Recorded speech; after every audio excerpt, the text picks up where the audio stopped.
Welcome to Haunt Weekly.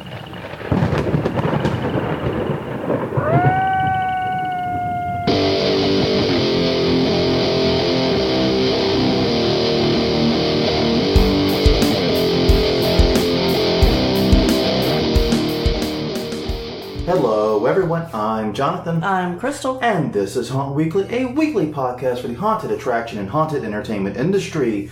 Whether you're an actor, owner, or just plain aficionado, we aim to be a podcast for you. And we are back once again. Indeed, it is Haunt Weekly, not Haunt Weekly when we feel like it. Right. And that is one of the reasons why if we sound a little different, I actually have no idea how this is going to sound. It might sound completely the same. It might. But if we do sound a wee bit off, it's because we are not recording, as usual, in our spare bedroom. I mean, recording studio. Yes. Instead, we are recording in the bedroom of a hotel near St. Louis, Missouri. We're actually on the Illinois side of the river, but that's not part of the important. We're in St. Louis. Yeah. Basically, we're in St. Louis. And yes, so we are doing this live and in charge away from home. So if we make a few more mistakes than usual, if we screw up multiple intros and have to re-record it a bajillion times, they won't know any of that. They won't know any of that, exactly. It's not important, just play along. But yes, I do want to take a moment though and thank you for listening, and also take a moment. Like us on Facebook, like us on and follow us on Twitter. We are Haunt Weekly on both. The website is hauntweekly.com. You can subscribe to us there, and that way you can get our awkward banter an hour per week and be alerted when it goes live. Isn't technology great? Yes. Yes, it is. Well, on that note, we have conference reminders as usual. Mm-hmm. So I kick off this week, I believe. I believe so. So on that note, July 29th and 30th, it is Midsummer Scream in Long Beach, California at the Long Beach Convention Center. It features presentations from Knott's Scary Farm, Six Flags Fright Fest, and the Queen Mary's Dark Harbor. It also features probably one of the coolest things I have ever heard of. A Hall of Shadows with 16 mini haunted attractions miniature haunted attractions put on by different attractions in the area. This is bananas, and I would kill to go to this personally. Yeah. You can learn more at midsummerscream.org. Okay, and then we have on August 1st, it's a one-day event, Haunted Attractions Network Leadership Symposium, Innovation and Interactivity. I almost got through it all. You almost did it, man. That would have made you the first among us to do it. I know. You could have been number one. Oh, well, Yeah. We'll try again next week. I guess so. It's going to be in Buena Park, California, and it's going to be put on by Gantum Media, which purchased the Haunted Attractions Network. It's going to be held at Knott's Berry Scary Farm. You know, depending on which season it is, it's berry or scary. Yeah, well, and since it's in berry season, but they're having a haunted thing, so I guess it's scary. You know, I don't... Still, there's a lot to unpack with this one-day event. Let's be honest. Yeah, it aims to help attendees create interactivity plan of their own. Speakers include John Cook from Knott's Scary Farm, Brian Llewellyn from the Queen Mary, and Leonard Pickle from Entrepreneurs. Yeah, you're getting a lot of the same people from Midsummer Scream, actually, at this, so just a thought. Tickets are $60, and you can find out more at HalloweenAttractionNetwork.com. Well, following that, August 5th and 6th, it's Scare LA. Where? In LA. I know. It was entirely, you couldn't have predicted. You could not have seen that one coming. No, it was in Louisiana. No, it was in Louisiana. Sure, that would be another LA, wouldn't it? Yes. At the Los Angeles Convention Center and the West Halls, 200 plus vendors, multiple attractions on the haunted attraction business, multiple panels on the haunted attraction business, I should say. Learn more at scarela.com. And then August 25th through the 27th, we have Halloween and Haunt Fest show in Dallas-Fort Worth at the Mesquite Convention Center. You can learn more about that at halloweenandhaunt.com. All right.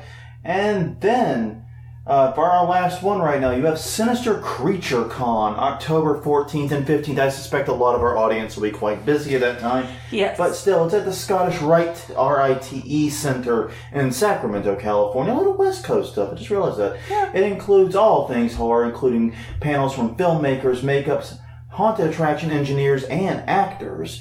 Sponsored in part by the Crematorium Haunted House and Dire World Scare Park. It will feature Ted Raimi, Scott McDonald, Marky Ramone, and Uwe Boll. Yeah. All right, but you can learn more at... Okay, I'm going to try this. You ready? Mm-hmm. Sinister Creature ConSacramento.com. Yay! I think I got it. Yes. Yes. But yes, as we mentioned, this episode is being brought to you from the road, so any sound differences we apologize for. It's not because we have a guest, which is the usual reason things sound different. It's because we're basically in a different room than usual. All the same equipment. Yeah. All the same equipment. We have a very portable setup, luckily. It's just, the acoustics are terrible here. Yeah. You don't want to know how long we spent trying to find this place to put the mic. Yeah. It's pretty sad, actually. But yes, we will be back in Louisiana for the next one where we will resume the recording. Unfortunately, we put out a call on Haunt Weekly if anyone wanted to meet up. We did it kind of last minute. Yeah, we did. No one was able to take us up on it. So it's okay. We understand. Like I said, we didn't really realize we'd have the night available until ultra last minute. Yeah. So that's on us. But yeah, definitely. Yeah, we did get to check out the Darkness's escape and we're checking out another one tomorrow. So we're checking out some escape games. Not all of them, because there are a whole damn lot of them, it turns out. Yes, there are. Many more than expected. Yeah, many more than I expected. But yeah, we're checking out a couple of them, and we'll be doing reviews on those in line with the other ones. We've already recorded the ones for Garbage Horror. Mm-hmm. It's just in the run-up of this trip, I didn't have time to sit down and do the editing for them. So that, once again, that's on me. There's a lot on me this week. Maybe. Anyways, yes, I'm the eternal screw-up. I get it. It's all right. Oh. But yes, anyways, the title of this week's episode is an important one to me. It is called The 6 Questions Your Marketing Must Answer. And that sounds a bit clickbaity and a bit infomercially. It kind of is. Yeah. But it's also a very accurate descriptor. Right. Because here's the thing. We've spent a lot of time, well, Crystal has, I should say, looking at marketing for haunted attraction conferences and haunted attractions in general. Right. Looking at websites, looking at flyers. We've been looking at a little bit of everything. In fact, we have some to add to our conference list next week. Yes, we do. Because completely forgot with this trip to do it. Like I said, sorry. We're all a little bit off. But anyways, been looking at a lot of stuff. And one thing has come up, and that is a lot of this marketing is woefully incomplete. Yes. No. Some things that seem that it should be obvious and front page right when you get to a site isn't. Yes. And I see, my degree is actually in advertising. Right. That's what my actual degree is in. Journalism, mass communications, major in advertising. That is my background. So when I see poor quality or rough around the edges marketing, my heart breaks a little. Yeah. And so it's like, this is something I can actually talk about and do good on in this field. And to that end, I just want to say this. Marketing is not a secret art. No. The way to think about marketing is this. What all marketing is providing a good product and telling people about it, ideally in a way that is engaging to them. Right. However, how and what you tell people is very, very crucial. Mm-hmm. If you don't answer all the questions people likely have, they can't or won't be customers. Right. The worst is when they can't. Yeah. Because they literally don't have enough information to be customers. But if they won't be customers, it doesn't really matter. You didn't get the dollar either way, you know? Mm-hmm. So, look, here's the secret. There are 6 questions every piece of marketing you put out. I don't care if it's a TV commercial. I don't care if it's a radio commercial. I don't care if it's a flyer. I don't care if it's your website. I don't care if it's a newsletter. I don't care if it's skywriting. Yeah. Actually, you might not want to even attempt skywriting with this. Possibly not, yeah. You're going to need like a sky Firework poet. display. Hey, the 4th is coming up. It can happen. You know? But yes, every piece of marketing you put out has to answer these 6 questions. And here's the thing. These questions are the same across all business types. Many haunters have other businesses that they operate. This all works for those businesses as well. Now, we're going to talk about it in the context of the haunted attraction business. Right. Because this is a podcast called Haunt Weekly and not Random Industry Weekly. Right. And another interesting fact, and this is true, is these are the same questions journalists are told they have to answer whenever they're writing the lead to a story. So if you've spent even 5 minutes conscious in a journalism classroom, you probably already know the questions that are coming. Mm-hmm. However, like I said, our focus today is on how to answer these questions for a haunted attraction. Yeah. Seems simple, right? It does. So, what are the questions? They're who, what, when, where, why, how. You can turn the podcast off now and go. Yes. If that's all you're here for, you're done. Go away. All right. Now, those who are still here, there's a lot more to go over than that. But yes, they are who, what, when, where, why, how. The 5 W's and the H. And I remember as a kid, back when I was in journalism school in like elementary, when I was doing journalism class in elementary school and middle school. And yes, I did actually. This is true. Seriously. I did. No, I wrote for the middle school newspaper, man. Well, yeah, but that's not elementary. But I was also taking classes in 6th grade. Yeah. It was just the 5 W's: who, what, when, where, why. Mm-hmm. They added the H sometime later. I don't know if that was like a revelation discovery. Well, that's so that it can keep the time with Chicago, the cell block tank. Maybe. Yeah. Maybe. Now, we are going to look at these questions one at a time so you understand how they apply to your business and, most importantly, how to appropriately answer them. Mm-hmm. So, let's start with who. Okay. To quote the Doors, who are you? Who are you? Now, here's the thing. Who are you is not your name. Okay, your name is definitely part of it. Mm-hmm. Don't get me wrong. But it's way, way more than that. Yes. It is based, the way I respond to this question is, this is your branding part.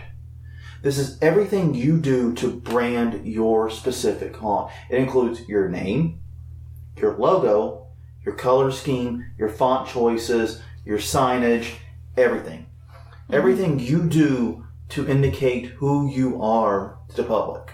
Yes. If you have a title character, like we do. Right. That's part of the who.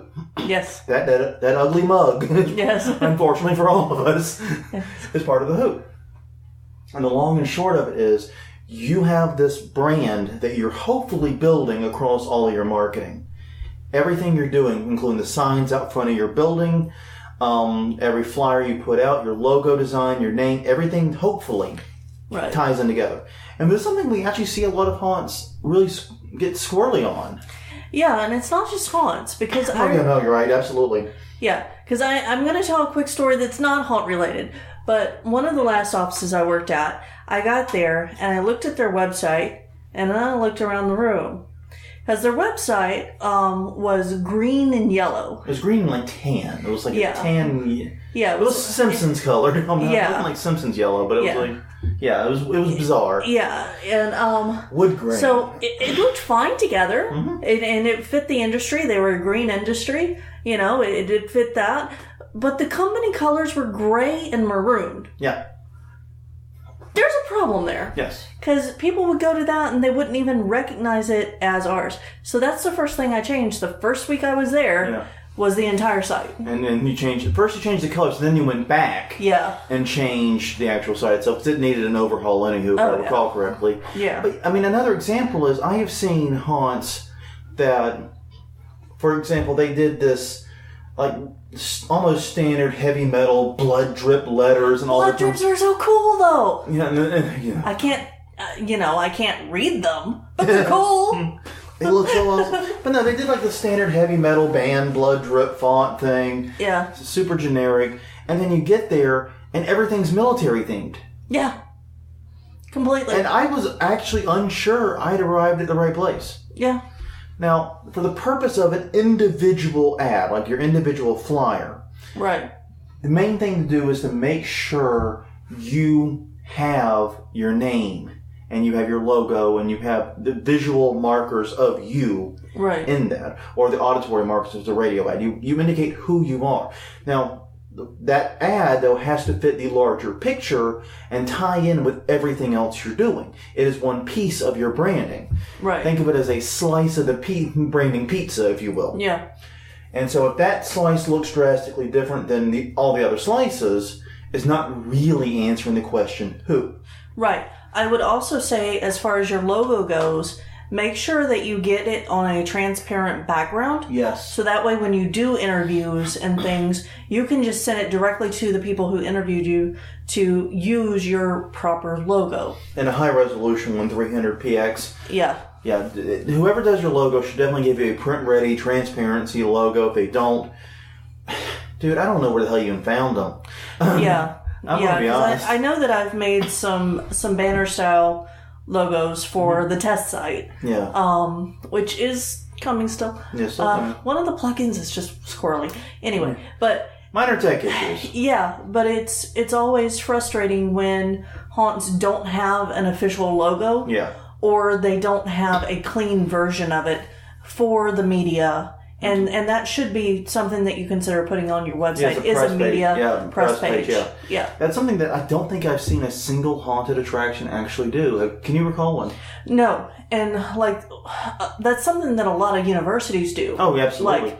I know exactly where, because where I work now, to go to get all of the specs if I'm doing any kind of advertisement for them. And this is something a lot of Silicon Valley startups do, too. Yeah. A lot of my friends that work for those companies, right. I just, whenever I report on them or report on various tech companies, I just look at the bottom. Usually they have a press page with high-resolution version of the logos. Yeah. So that's something else to consider. But yeah, the main thing is to make sure all of this ties together. Yes. And it's super pretty, and that the ad you're putting out ties into it all. Yeah. Because that's the thing. It's like people, a lot of ads, a lot of companies in general will do this thing where like, oh, this looks cool for this ad, this looks cool for this ad. Yeah. And they end up doing 25,000 different things, and none of it looks like anything else, and they don't have a brand, and every time they try to answer the question who they are, they don't have anything to fall back on. Yeah, usually what you get is, oh, well, we're this year's theme. Yeah, no. But this year's theme is not the overarching company, and that's something to keep in mind. Yeah, you need to, if you're like us, and we do this, change the theme every year. You need to be able to have something overarching that lasts year to year. That way, you can get that repeat business. Right, because if someone sees our flyer at the local costume shops one year, they see it the next year, they'll go, oh, they're still around. Yeah, exactly. I enjoyed them last year. I should go again. Exactly. All right. So yes, who are you? And basically, the big news there is you got to make it tie into your branding. Right. The next question is what? Well, this is where you describe what you are. Right. Are you a haunted house? A haunted trail? A haunted theme park? Are you a haunted hayride? What are you? Now look, I'm going to tell you a few things I've learned from my own research, and this may differ slightly in your area, but I know locally you definitely want to include the word haunted or haunt or some variation thereof in the name. Mm-hmm. Don't say a scare house or a spook house or something like that. Say the word haunted. Yeah. Just do it. And honestly, another thing I've learned over the years is to never call yourself publicly a haunted attraction. That is a trade term, not a layperson term. They know us as haunted houses. Yeah. We know ourselves as haunted attractions. And a good way to think about it is, to McDonald's and Burger King and all that, they're not in the fast food business. Right. They're in the quote-unquote quick serve business. Yeah. Now, I have never woken up and said, man, I could go for some quick serve breakfast. No. I have never said that. But I'm hungry at 3 a.m. Let's go get some quick serve. Yeah, no one does that. No. We are haunted houses. But we're also haunted hayrides, haunted trails, and haunted theme parks, and you know what I mean? Yeah. So yeah, basically say what you are, but definitely go out and speak the language that your customers are. Mm-hmm. And one good way to do that is to ask them, when you do customer surveys, ask them how would you describe us, and then mirror the language that they use. Yeah. Because if happy customers are describing you as a haunted house, then damn it, you just became a haunted house. Yeah. I don't care what you thought you were. Yeah. You're a haunted house. Yeah. Perception is everything. This sounds like a Facebook question to put to your visitors and your people who follow you. Yeah, long story short, ask them how would they describe you, or how they do describe you to their friends. Right. And mirror that language, because it's going to be way, way easier to change what you say versus what they think. Yeah.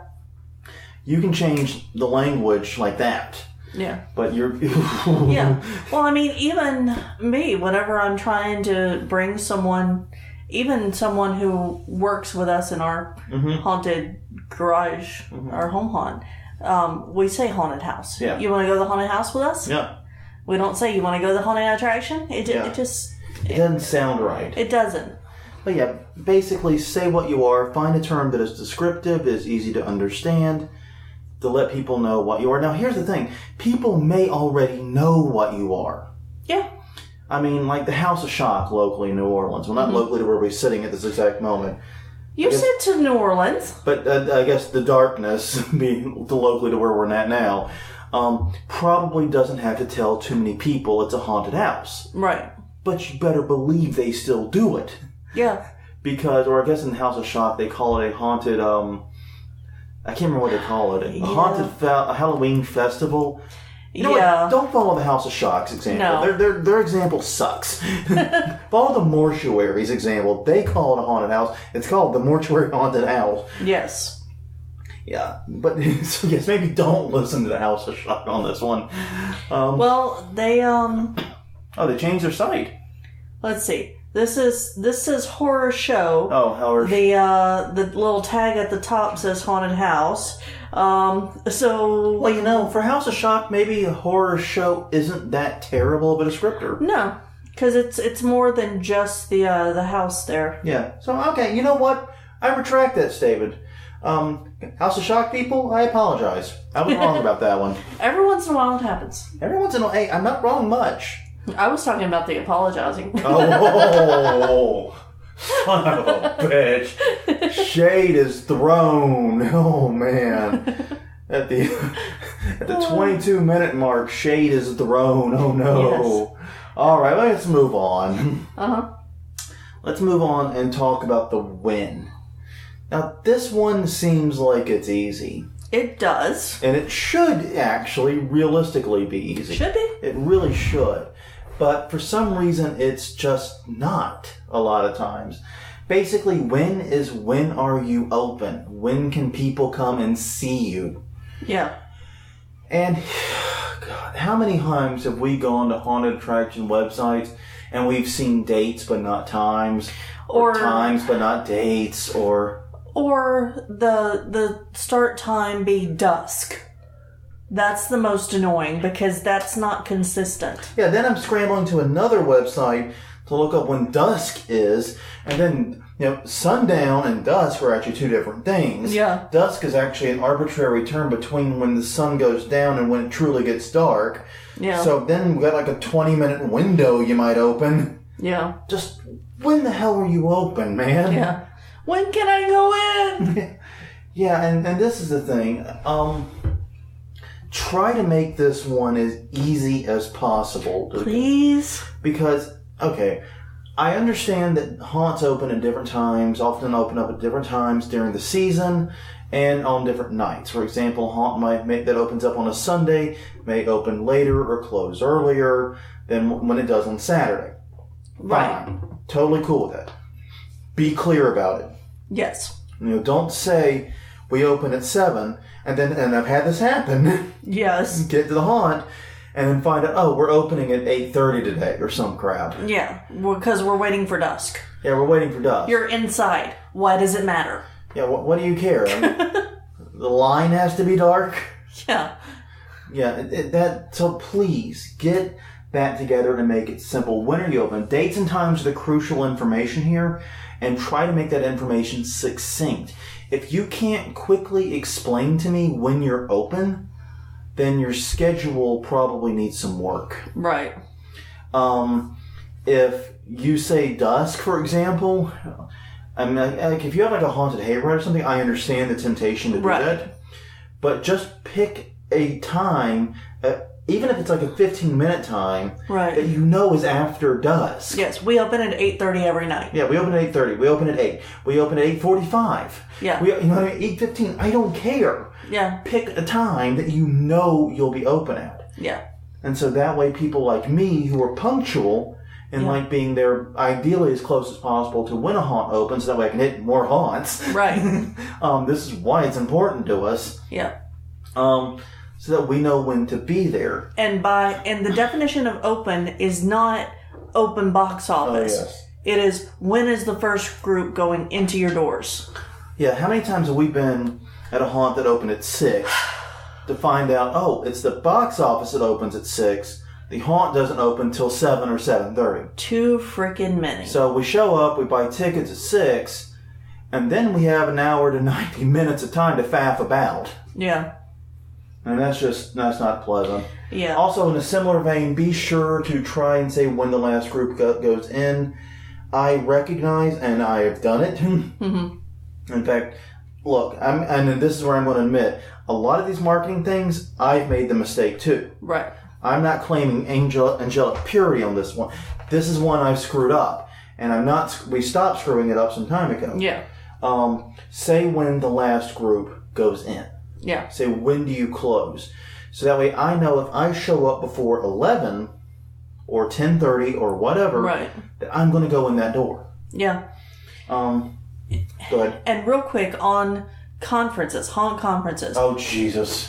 So I just did a whole bunch of research for Haunter's Toolbox on when these haunts are starting their day. When is registration? When is first seminar? Most of them didn't have schedules up. And it was so frustrating to try to put it into a calendar that was shareable. And even if you have just last year's schedule, at least you know the time frame we're talking about. Exactly. So a lot of them, I just had to guess. And like most conferences don't do registration until 9 a.m. However, HauntCon does it at 8 because HauntCon's a bunch of dicks. Because they want us to get up really early. Yes. Because I'm already hungover. Let's not make it worse. So, but yeah, so that's something that you definitely need to be front and center with this is, in just the overall schedule. And for the record, HauntCon is not actually a bunch of dicks. I just hate getting up at 8 a.m. Yeah, well, 7. Oh, 7. Yes. 7 to be there. Yeah. So, yes, HauntCon is not really a bunch of dicks. Yeah. But that is a dick move. We're not morning people. We're not morning. We don't know many people in the haunt industry that are. Yeah, you typically don't get into the haunt industry if you're a morning person. If you're in bed by 9, you're not doing a haunt. So, 10 p.m., that's way too damn early for bed. Yeah. If it ain't at least in the single digits, I ain't going. Yeah, but seriously, if you are running a conference, please, please, please put the times along with the dates. Yes, absolutely. Great point there. Oh my God. And yes. Oh, and one other thing to mention when you're talking about the time, if you have an ability to predict this, and you may not if you're a fairly new haunt, say when the really long wait times are. Yeah. We always warn people, don't come to our haunt on Halloween unless you really like waiting in line. Yes. Because even though we have a lot of throughput and crank people out, right, there is still sometimes a very significant wait. Right. And there's just nothing we can do. So unless you have kids that you're bringing, because we do trick-or-treating in a separate area of the yard on Halloween night. So unless you really need that experience, come on one of the first 2 nights. Yeah, please. Come on one of the earlier nights. But long story short, if you have days and times where wait times are really high, warn people. Yes. All right, where? Let's move to the next question. Where? Where the hell are you? I don't know. Where am I? I know you're currently in Illinois. I'm sorry. Poor choices were made. Yeah. But yes, okay. Where are you? How do you describe this in marketing? Well, the easiest is just to give your address. Yeah. And in the age of GPS and cell phones and all that crap, that's actually probably enough. Mm-hmm. If you have your address, I usually don't begrudge you. Now, if you want to take it and do more, do a descriptor of where you are. Yes. Say, behind the Denny's on highway whatever. Give country directions. Exactly. That's a little better. But actual directions are better still. And this is really great if you have only like 1 or 2 main ways people come to your haunt, and you can give directions from that point. Right. And on a great tool that we do use, and I encourage you to use, even though I've screwed up how we used it, and I'm fixing it this year, I realized this as I was doing these notes that I had screwed something up horribly. Right. QR codes for directions are brilliant. QR codes suck for like 95% of the things they're used for. Yeah, I was surprised to see it on the list. They suck for like 95%. But here's the thing. A QR code is brilliant for this task. And the reason is this. You have someone with a cell phone in their hand that has a GPS device. Right. They are scanning a QR code, which is going to, ideally, if you do this right, put your thing in, so your that way, address. and then your address in, and then they will have their phone, which has the GPS, and they will get automatic directions from where the hell they're standing. Yes. And that is brilliant. Now, the part I screwed up, I got the first part of that right. Yeah. The part I screwed up is my QR code leads straight to Google Maps. Don't be an idiot like me. Have the link point to a page on your site. That way you can track it. That way additional information is available to them. And it is another touch point with marketing. Because in marketing, talk about touch points. Like when you hand someone a flyer, they hear a radio ad, they see a TV ad. Right. Every time... They see your main characters at a costume shop. Every time, yeah. every interaction that they have with your marketing is a touch point. You want to increase those touch points, and that's a way to get an extra touch point. I cannot believe I didn't think of that until today. I feel so flipping stupid. Please be smarter than me. Please. And visual maps. Like, we actually print a visual map on our flyers. Yes. Those are very, very helpful to people who are in the area. Yes. They are completely useless to anyone out of it. Yes. And a good example of this is if we were in New Orleans, our haunts in New Orleans, if we did any promotion in Baton Rouge, right, I would leave the maps off. Yeah. Because they have not the foggiest what those roads in Algiers mean. Right. Well, and even on the East Bank, they don't. Yeah, not oftentimes, yeah. So we limit our promotion, because like I said, home haunt, we limit our promotion within about a 5-mile radius of our haunt. And the streets are pretty big, near us, are fairly big name, and they can figure it out. Right. So that works out pretty well. But if we did it any further out of that circle, that space could be better used for more QR codes. Yeah. I mean, just all the QR codes. Just use one QR code. Really, that's like the only valid use of a QR code I can think of. Yeah. But okay. So yes, that is the where. Now we move on to the why. Now this one is tricky. And this is one I think nearly every haunt screws up when it comes to their marketing. Yeah. Why should I go to your haunt? Yeah. Specifically, your haunt. Right. Why should I care about your haunt? Why should I choose your haunt over the one down the road or across town or anyone else? Why should I care about your haunt?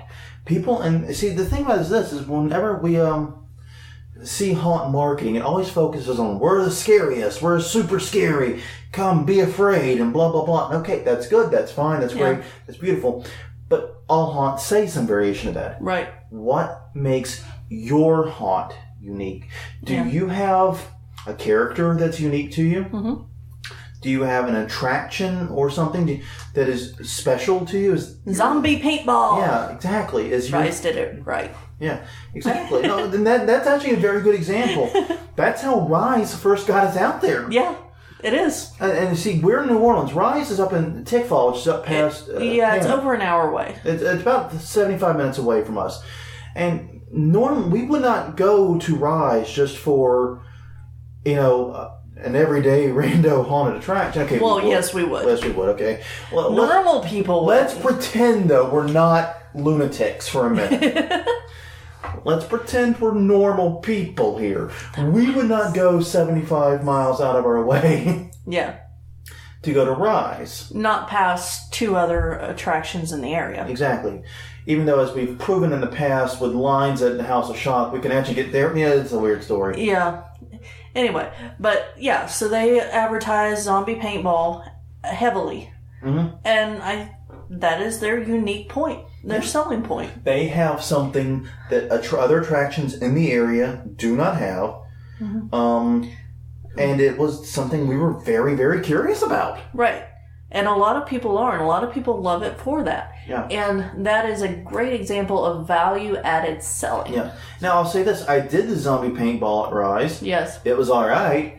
It didn't blow me away. We didn't even do it again the next year. Right. But we loved the haunt. Yeah. And so we went back for the haunt. Yeah. And now we really love the new haunt they have. So yeah, we're going to keep going back regardless of whether or not we do zombie paintball. Yeah, if we bring someone new who's never done it, then we definitely do zombie paintball. Yeah, it's definitely something you got to do once. I mean, I'm not knocking it. And we went actually last year to it because we hadn't been in a few years. Yeah. And it had gotten more interesting. Bit, yeah.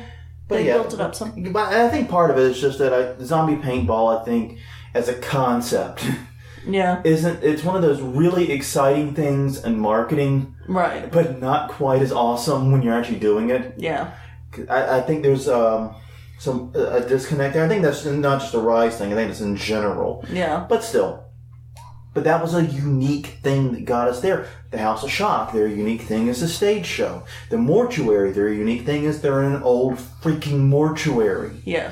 You know, what is your unique selling point? The 13th Gate in Baton Rouge, what they harp on constantly, something else you can put down, how many awards they won, how many top lists are you on. And yes, I know those top lists are bullplop.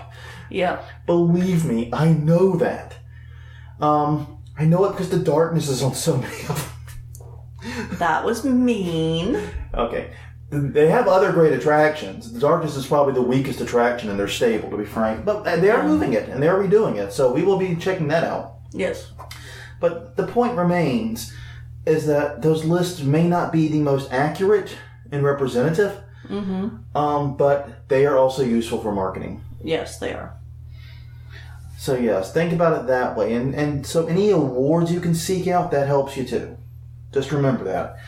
But yeah, the main thing is this. Tell me why I need to visit your haunt. Specifically yours. Don't tell me why I should go to a haunt. No. Unless you're the only haunt in the area. The unique selling point is we're the only haunted attraction in the area. Louisiana Nightmares Alexandria before they moved to Baton Rouge and became 13K. Oh, God. Or I guess you could say Lafitte Fire Department. Yeah. Because they were the only... they were the only haunt for a time.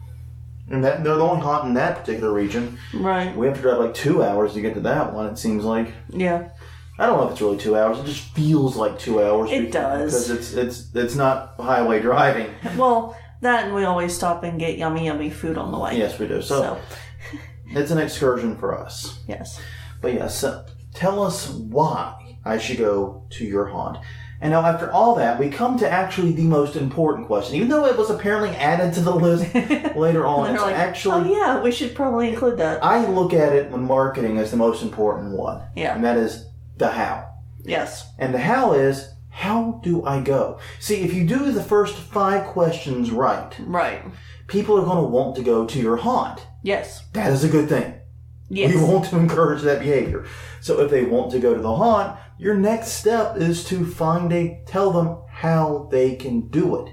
Now, what do they have to do in order to go to your haunt? They have to buy a ticket. Yeah. We're not doing this for free. Well, okay, we are. But you're not doing it. The royal we is not doing it free. The point of the matter is, the collective we, rather, I should say, not the royal we. But yeah, basically, if this is a business, you're not doing it for free. So how do they buy a ticket? Mm-hmm. That is a very, very important question. So here's the thing.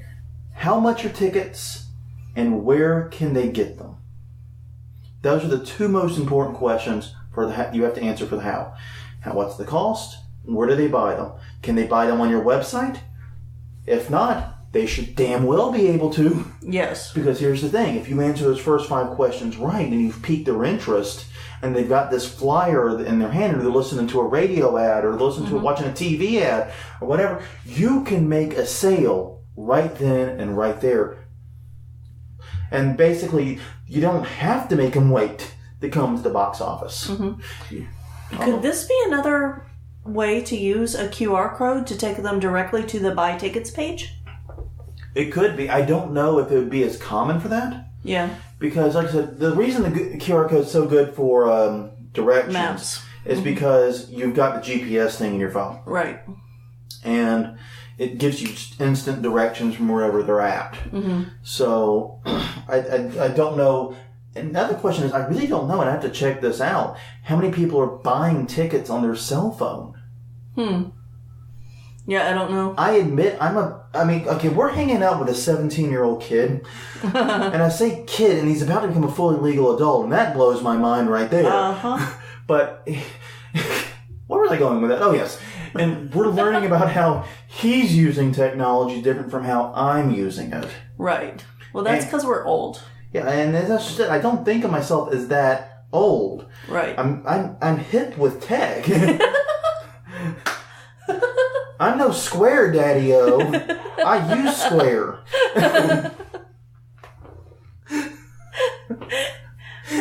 But I'm no Square. I mean, I work in the tech industry. I'm comfortable with the internet. I design and build websites. I design and build storefronts. right. I know my tech, but still, seeing the way young people use it sometimes boggles me. Yeah. Well, and I'm sure that we boggled, the generation before us. Oh, yeah, Their mind. absolutely. So, what goes around comes around, all that. I suppose so. But the point of the matter is, I would have to do research and see how much ticket buying and major purchase. Because the thing about it like this, haunted attraction tickets are expensive. Yeah. Especially if you're doing a group. Yeah. Well, I bet it's going to be a lot more common with the younger generation. Absolutely. So it may be something for translating those physical ads into digital buys on mobile devices. Yeah. So that may be something that's worthwhile. Yeah. But I'd have to do a little more research whether or not to recommend that. But still, yeah, it's very important that you convey that information right then and right there. And here's the bonus secret. Offer a discount with the advertisement. If you're sending people to the website, offer them a coupon code. Right. If you are sending them to the box office, say turn in this flyer or use this code word and get a few dollars off or whatever. Right. Look to infomercials. When you are in doubt with advertising and marketing, when you are completely out of ideas, when you are bankrupt and creatively on this, look to infomercials. Infomercials are literally the pinnacle of efficient advertising. And you may think, oh, those are stupid, they're cheesy, they're lame. Right. But they sell crazily. Mm-hmm. And the way they do it is they answer the first 5 questions and then they keep pitching the how. Throwing it out. Call this number. Visit this website. 3 easy payments of blah, blah, blah. Call now and you get a discount of whatever. Yeah. Now, I've got a question. If you are offering a Groupon or a group deal like that, if you know that it's out there, why not put that on your page of discounts and coupons? Price differentiation would be the reason for me. Yeah. Because when you've got a customer you've earned yourself, you've paid to reach this customer, they may be perfectly willing to pay full price. Right. Why direct them to a lower price alternative? Yeah, but I just know a lot of people who will search for those. Yeah. And I am one of them. and businesses sign up for them to use them. Yeah, but the idea there is they are taking a sacrifice in the money they're making from those in order to get the promotion from them. To get a new audience. Exactly, to reach a new audience, not the audience they're already reaching is the idea. Fair enough. So I that's the reason I wouldn't do it. Mm-hmm. But, to each their own on that one. Yeah. But yeah, long story short is explain how they buy the ticket, where to go, how much they cost. Try to, once again, this more simple you can make this information. Eastern State Pen does this thing where different days have different prices. Yeah. And I'm very curious how that works for them. Right. Because in my experience, when you have that much price differentiation over dates, it gets very hard to relay the message effectively as to how much it costs. Right.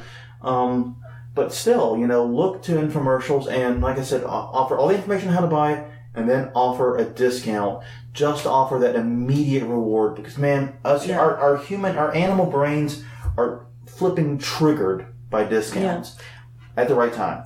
Discounts offered at the right time. Yeah. Now, in the retail world, there's something called a bounce back coupon that we used quite a lot in the couple of stores I worked in over the years.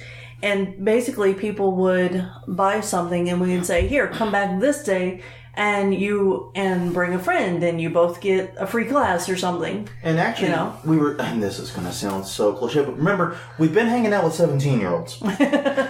We were at Hot Topic earlier this week. They did the exact same thing. Yeah. We made a purchase. I don't remember. I didn't buy anything, but I know the group did. Yes. The group made a purchase. I bought a skeleton dress. Yes, you did. It was such what a cute. But a purchase was made. And what they did was they handed you like $5 or some crap in Hot Topic bucks. I think it was closer to 30. Well, they handed you Hot Topic bucks. Right. But you can only spend the Hot Topic bucks past 2 weeks after the purchase. Exactly. To get you to come back in the store 2 weeks later. Yeah. So would that be something that you could do when people come up and buy something, do a bounce back and say, hey, bring some more friends next time? Yeah, they could do that. Absolutely. But yeah, long story short, for the purpose of marketing, explain how to buy the tickets, where they can get them, how much they cost, and like I said, offer a neat little discount if you can. Offer a discount as you provide that how, because if you've done the first 5 questions, they're ready to buy. Right. They're definitely interested in buying. Yeah. Then you give them the information on how to, then you can kick it from an interest to buy into a sale with a discount. That's why discounts are so effective, and that's how to use them correctly. Don't do like Six Flags and all the theme parks do is bring a Coke can in and get $5 off. Yeah. All that leads to is people scrummaging for Coke cans outside of Six Flags. Yeah. That doesn't lead to any productive marketing in my book. Anyways, so let's wrap this up. The questions are, once again, who, what, when, where, why, and how. Very simple. Each question's 1 word long. You have to answer them. If you do not answer them, then the advertisement is a failure. That's just it. It is a complete and abysmal failure. I don't care how creative it is. I don't care how well designed it is. I don't care how catchy it is. I don't care how attention grabbing it is. Right. If it doesn't answer those 6 questions, it has failed. It failed as an ad. And the reason is because the customer either can't or won't want to go. Right. You have not answered all of the relevant questions. Now, one thing that comes up a great deal in advertising class, and something that's relevant here, is the call to action. Mm-hmm. Now, I view the call to action as the how. Right. You've answered the 5 questions. The how is your call to action. In our industry, the call to action should be buy your damn tickets. Yes. That's the call to action. It should not be visit our website. No. Because you know what's going to happen? You're going to visit your website and then they're going to forget about it. Mm-hmm. The call to action is buy tickets. Yeah. Buy your tickets today. Yeah, exactly. Buy your tickets today, and then you give the website, and then you give the hotline number. Yeah. Then you give that information. Once again, when in doubt, look at infomercials. I'm not kidding. Watch a few infomercials, see how they operate, see how they explain and go through the motions, everything about the product. Yes, they're stupid, but you know what? Some asshole sold millions of dollars worth of $40 pasta strainers. Yeah. Normally, this podcast would be $49.99, but you're getting it for free. They're stupid, they're kitschy, they're annoying, but they sell. Never forget that.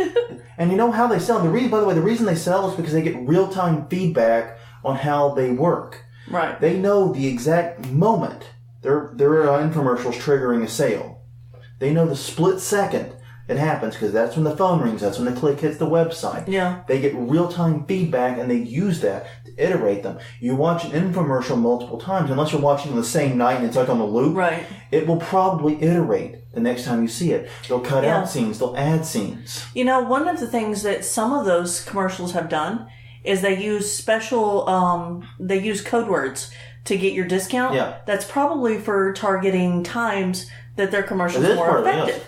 So if you do radio ads, you could put, hey, call in with this promo code, put in this promo code, and then you'll see which times are most effective for your radio ads. Absolutely. Absolutely. You can definitely do that. And you can do it with a website as well. Your coupon codes can be different. Right. Based upon not only the type of media, but when the media was shown. Yeah. And one thing you'll see on a lot of this isn't so much with the infomercials, but those 30 or 60 second spots that are infomercial-like. So they'll do, go to blah, blah, blah, 50, and all that. That is often sometimes it's affiliate marketing. But like I said, it's often a way of tracking specifically which ads it was that got results. Right. So when they aired. Yep. So use a different code on your different types of media ads. Exactly. It can help a lot. But yeah, basically, if you don't have this information, the ad fails. Yes. Outright fails. I've seen brilliant ads, and this has happened to me all the time watching TV. Yeah. I'll see a brilliant ad, and then 2 seconds later, I can't remember who the hell it was for. Yep. That ad has failed. It may be the most brilliant, beautiful storytelling. Well, it could have been done by Steven Spielberg himself. It's still flipping failed because it's never going to get me to buy the product to support the company. Right. So yes, how you do it, up to you. Be creative. Please be creative. Definitely use your imagination. But consider these your marketing commandments. Every piece you put out has to answer these 6 questions. Mm-hmm. And this is one of the reasons why I hate billboard advertising too, because there's no way in hell you can answer all these questions on a billboard. Nope. Don't put phone numbers on a billboard. Oh, Jesus, no. You know, if you're going to use a billboard, it's not an advertisement. It's purely a branding and exposure thing. Yep. And I don't know. That's a mixed feeling right there. But yes, answer these questions. You have to. If you don't, your marketing will fail. So here's the challenge for the next week. Mm-hmm. Take a look at your marketing. Look at the flyers you produced. This is for last year. Yeah. Look at the radio ads you did. Look at the TV buys. And check and make sure every single one answers all 6 questions. Yes. If they don't, guess what? We're in between seasons, homeboys and girls. Yeah. You can change them.